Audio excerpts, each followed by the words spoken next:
Shqipëria zhvilloi konferencën e 6 ndërqeveritare në Bruksel. Konferenca u bashkëdrejtua nga kryeministri Edi Rama dhe ministri e Danimarkës për çështjet evropiane Marie Bjerre, pasi Danimarka mban presidencën e Radhës të Bashkimit Evropian. Në fjalën e saj, komisionera për zgjerim në Bashkimin Evropian Marta Kost tha se shpejtësia e Shqipërisë në hapjen e grup kapitujve është mbreslënse.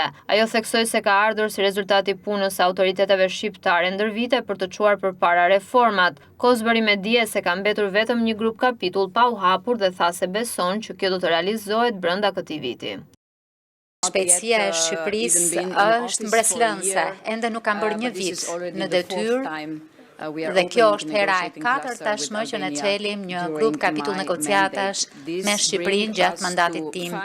Kjo na çon në 5 grup kapituj të hapur dhe 28 kapituj të çelur. Ka mbetur edhe një grup kapitull dhe nuk kam as pak dyshim që do ta bëjmë këtë gjë së shpejti. E di që presidenca daneze dhe të gjitha shtetet anëtare janë plotësisht të përkushtuara që të shënojnë progres në momentin që përmbushen të gjitha kriteret. Dhe po të përdorja terminologjinë olimpike, do të jetë më shpejt, më lart, më fortë dhe me një ekip, një punë në ekip. Dhe siç e shihni ka një trekëndësh të fortë që e mbështet procesin e zgjerimit në tërësi.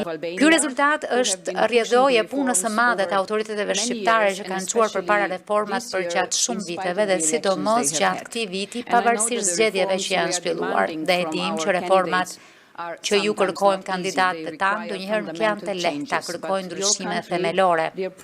Për vendi juaj, dashur kryeministër, po tregon që mund të bëhet. Shqipëria po tregon që ndryshimi pozitiv është i mundur. Dhe SBE-ja e shpërblen këtë ndryshim pozitiv. Dhe vazhdoni kështu me këtë ritëm, duke u siguruar që të përfshini edhe parlamentin, shoqërinë civile dhe sektorin privat, sepse një konsensus i gjerë kombëtar përmirëson pranimin shoqëror e mëtej, sidomos për pusha kritike si reforma në drejtësi, pavarësia gjyqësore dhe lufta kundër korrupsionit, të drejtat e pronësisë, çështjet e pakicave dhe liria e medias që të përmbushin piketat e ndërmjetëve. Kjo është e rëndësishme që ne të nisim të përmbyllim kapitujt. Pra në momentin që do të çelen të gjithë kapitujt, ne do të nisim të mbyllim kapitujt sa më shpejt jetë e mundur, që të realizojmë për ambicien tuaj për të përmbyllur ato të gjitha brenda 2027. Sfidat më të mëdha, siç e thash dhe më parë, janë që nuk është e lehtë të çelësh kapitull, por është edhe më vështirë të mbyllësh dhe të kryesh reformat. Jemi të sigurt që jemi në rrugë të mbarë. Ndërsa për kryeministrin Edi Rama, Bashkimi Evropian është një bekim për një vend si Shqipëria. Sipas tij, familja evropiane jep mundësinë për t'ia nisur nga e para sa i takon punës së institucioneve. 5 grup kapituj në 11 muaj dhe me sa di unë ky është një rekord. Presim me padurim të çelim grup kapitullin e fundit përpara mbylljes së këtij viti. E di që është shumë ambicioze, por është ajo çfarë duam të bëjmë. Dhe me shpresë do ta bëjmë së bashku. Dhe ne e dim që ka sfida, e dim që duhen bërë shumë përpjekje, por e dim edhe që nuk ka asnjë rrugë tjetër. Dhe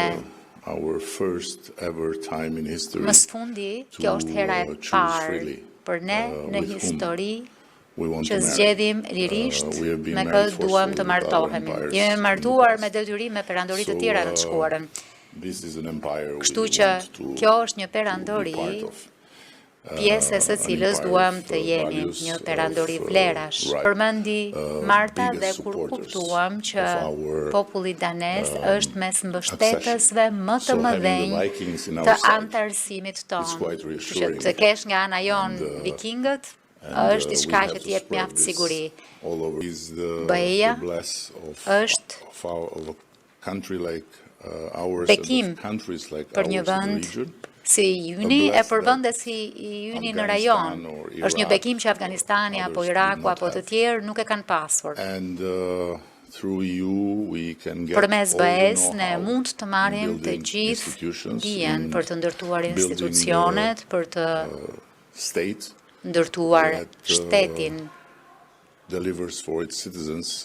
që jep ofron për qytetarët e vet përtej individualiteteve apo personaliteteve tyre dhe kjo është e jashtëzakonshme. Për ta bërë këtë, BE-ja të jep mjetet për të rishpikur veten si kombë. Në fjalën e saj, Bjerë u shpreh se Shqipëria ka bërë hapa të rëndësishëm reformal si ajo e drejtësisë kundër korrupsionit dhe krimit të organizuar e po kështu ka harmonizuar politikat e saj të jashtme me të Bashkimit Evropian. Ky është një hap i domethënës për Shqipërinë dhe për BE-n, po kështu aq më tepër sepse shënon grup kapitullin e 6 që çelet vetëm brenda një viti duke lënë vetëm një që të hapet dhe tregoi se reformat të vërteta sjellin rezultate të vërteta. Shqipëria ka bërë përpjekje të forta përgjatë viteve me reformën e drejtësisë, luftën kundër korrupsionit dhe harmonizimit me politikën e jashtme të BE-s. Shqipëri, nuk keni vetëm vikingët nga ana juaj, keni të gjithë BE-n, të gjitha shtetet anëtare mbështesin ecjen përpara me Shqipërinë. Bjerë premtoi se Danimarka do të bëjë maksimumin e saj për të çuar përpara procesin e antarësimit. Këtë të martë u hapën 4 kapituj të rinj të negociatave që janë politika dhe transporti, energjia, rrjetet transeuropiane dhe mjedisi me ndryshimet klimatike. Këto kapituj mbulojnë fusha të një rëndësie thelbësore për zhvillimin e qëndrueshëm të vendit dhe për afrimin e mëtejshëm me standardet e Bashkimit Evropian.